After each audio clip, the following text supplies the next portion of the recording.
કે આ ટીમને એક વખત બારેજા ધામમાં જરૂરથી જવું જોઈએ, કેમ કે જે મેરડીમાંના ભુવાજી છે તે એક નંબરના ઢોંગી છે, તો તેમને એક્સપોઝ જરૂરથી કરવા જોઈએ।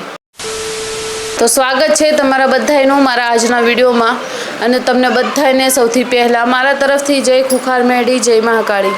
તો તમારી સમક્ષ આજે હું એક ઘટના લઈને આવી છું, કેમ કે ઘણા ખરાને શક હોય છે કે ભુવાજી શું ખરેખર સાચા હોય છે કે નહીં।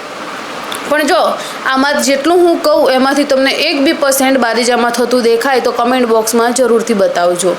અને એક ભાઈની તો એવી પણ કમેન્ટ હતી કે ખુખાર મેરડીના જે ભુવાજી છે, જે દીકરા છે ને, તે એક નંબરના ઢોંગી છે, તો વિજ્ઞાન જાથાની ટીમને બોલાવી અને એમને એક્સપોઝ કરવા જોઈએ, એટલે કે તેમની બધી પોલપટ્ટી ખોલવી જોઈએ। તો તમે એમની પોલપટ્ટી કઈ રીતે ખોલશો? કેમ કે જે ભુવાજીની હું તમને કહાની બતાવવા જઈ રહી છું તેનું 1% તમને જો બારેજામાં જોવા મળતું હોય ને, તો સિરિયસલી કહું છું કે એક વખત કમેન્ટ બોક્સમાં બતાવજો અને મને તેનું પ્રૂફ પણ આપજો, તો 110% એની ઉપર હું વિડીયો જરૂરથી બનાવીશ। પણ જો આવું કંઈ ના હોય તો પછી તેમના ઉપર શંકા કરી અને આપણે ખૂબ જ મોટા પાપના ભાગીદાર બની રહ્યા છીએ, હે ને।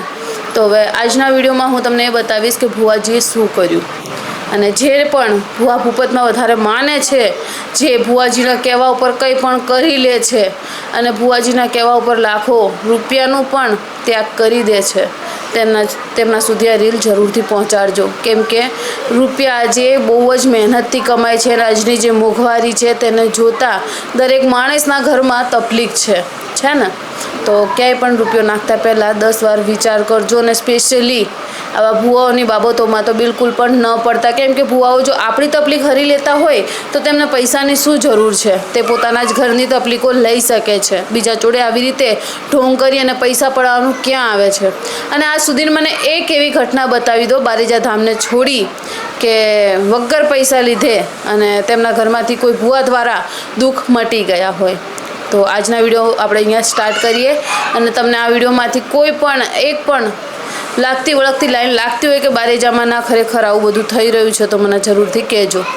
તો અમદાવાદના નિકોલમાં રહેતા રાજુ પ્રજાપતિ, જે અશ્વમેઘ સોસાયટીમાં રહે છે, તેમને પોતાના ઘરમાં એટલે બધા છબી અને ફોટા લગાવી રાખ્યા છે અને કહે છે કે તેમના ઉપર ભગવાનનો કોઈ સ્પેશિયલ આશીર્વાદ છે, જેના કારણે જે મહિલાઓ માં નથી બની શકતી તેમને પણ તે પુત્ર આપે એવું વરદાન આપે છે, તેવા આશીર્વાદ આપે છે, અને જે જુવારના દાણા આવે છે ને તેનું પાણી પણ પીવડાવે છે, અને મહિલાઓને સંતાન પ્રાપ્તિ માટે અલગ રૂમમાં લઈ જઈ અને વિધિઓ કરતા હતા।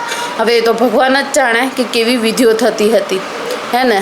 અને જે વિજ્ઞાન જાથાની ટીમ છે તેમને પોલીસને સાથે રાખી અને તે ભુવાજીને એક્સપોઝ કર્યા, અને એ ભુવાજી દર વર્ષે અમાવસની માસે જાહેર માંડવો રાખતા હતા અને ત્યાં પોતાના ભાવિ ભક્તોને પણ બોલાવતા હતા, અને ત્યાં ભારે માત્રામાં લૂંટવાટ કરતા હતા પોતાના ભાવિ ભક્તો જોડેથી। હવે આપણા જે મેરડીમાં છે એ કયા ભક્તો જોડેથી પૈસા માગ્યા છે, આનો જવાબ મને જરૂરથી આપજો, કે પછી તમને કોઈ લીંબુ મંત્રીને આપ્યું, કે પછી કોઈ મૂળા બાંધવાનું કહ્યું, કે કાંઈ તમને આવું બધું કહ્યું, તો પછી એ કઈ રીતે ઢોંગી કહેવાય?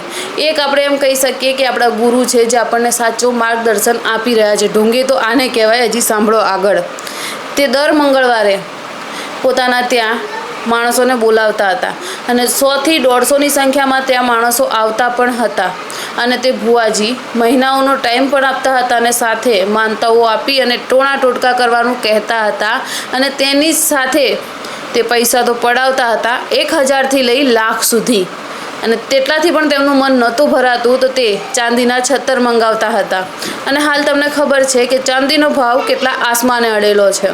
આ તો સારું થયું કે વિજ્ઞાન જાથાની ટીમ આવી અને તેમને એક્સપોઝ કરે છે, ત્યારબાદ આ ભુવાજી જુઓ કઈ રીતે પોતાની ભૂલ સ્વીકારે છે, કેમ કે તેમનો બધો જ ભાંડો ફૂટી જાય છે, બધું જ એક્સપોઝ થઈ જાય છે, જેના કારણે તે શર્મિંદગી મહેસૂસ કરતા કહે છે કે આ મંદિર તો અહીંયા જ રહેશે, પણ જેને પણ અહીંયા દર્શન કરવા માટે આવવું હોય, જેને માતાજીના દર્શન કરવા આવવું હોય તેમના માટે આ મંદિર ખુલ્લા છે, પણ મને માફ કરજો, આજ પછી હું આ ઢોંગ નહીં કરું, મારે આ ઢોંગ હું બંધ કરી દઈશ ને કોઈને પણ દોરા ધાગા નહીં બાંધું, અને એટલું જ નહીં, કોઈ જોડેથી હું રૂપિયો પણ નહીં પડાવું। તો આજે તમે જોતા હશો સોશિયલ મીડિયા એટલે કે આપણે ઇન્સ્ટાગ્રામ લઈ લો, યુટ્યુબ લઈ લો, હાલ બધાથી આપણે જોડાયેલા છીએ અને આને કહેવાય છે સોશિયલ મીડિયા। હે ને?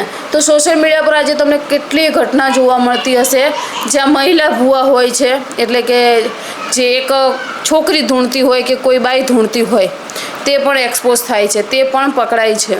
અને એના પછી કેટલાય ભૂવાઓ પણ પકડાયા. તો મહેરબાની કરી તમારો વિશ્વાસ અને તમારો સમય ખૂબ એટલે ખૂબ કિંમતી છે, અને તમારા મહેનતના પૈસા તમે આમ જ કોઈની ઉપર ન લૂંટાવી દેતા. તો એટલે જ કહું છું કે જે પણ ભૂવા ભૂપત વધારે કરતા હોય ને માનતા હોય ને તેમના સુધી આ વિડીયો જરૂરથી શેર કરજો, તે એ પણ સાવચેત રહી જાય. અને કેટલાય લોકોની આજ સુધી બારેજામાં ગયા તો માનતા પૂરી થઈ છે, અને શું માનતા પૂરી થઈ છે તે પણ જરૂરથી બતાવજો. અને આજે વિજ્ઞાન જાથાની ટીમ મેં કહી તેને લઈ અને આજે કેટલાય લોકો સવાલ કરી રહ્યા છે કે આ ટીમને એક વખત બારેજા ધામમાં જરૂરથી જવું જોઈએ, કેમ કે જે મેરડીમાંના ભુવાજી છે તે એક નંબરના ઢોંગી છે, તો તેમને એક્સપોઝ જરૂરથી કરવા જોઈએ. ભાઈ સમયનું કામ છે, સમયસર થઈ જાય છે. હવે તમે આનું એમ ના સમજતા કે હું એ ભુવાજી ઉપર શંકા કરી રહી છું, બરોબર?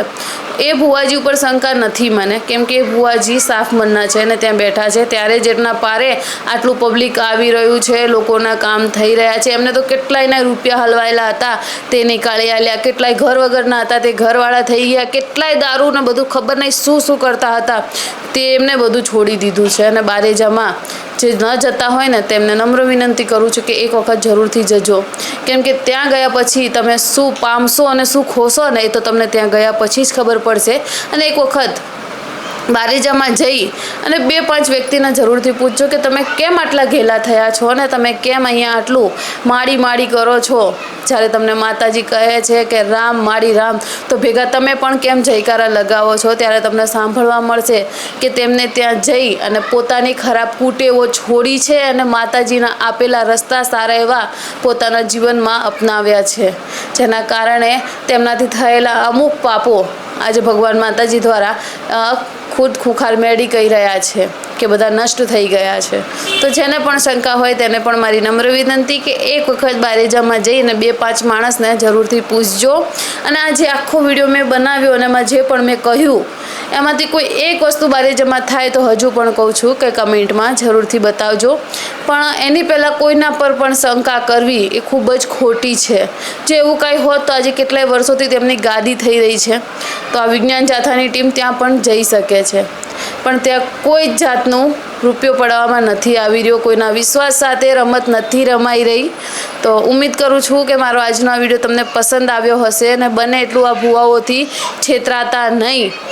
જ્યાં ખુખાર મેળી જેવી માડીનો હાથ માથે હશે ત્યાં તમે ક્યારેય નહીં છેતરાઓ, પણ ખોટા ભુવાના લપેટામાં ન લપટાતા. તો ઉમ્મીદ કરું છું કે મારો આજનો આ વિડીયો તમને પસંદ આવ્યો હશે અને બને એટલો આ વિડીયોને શેર પણ કરી દેજો.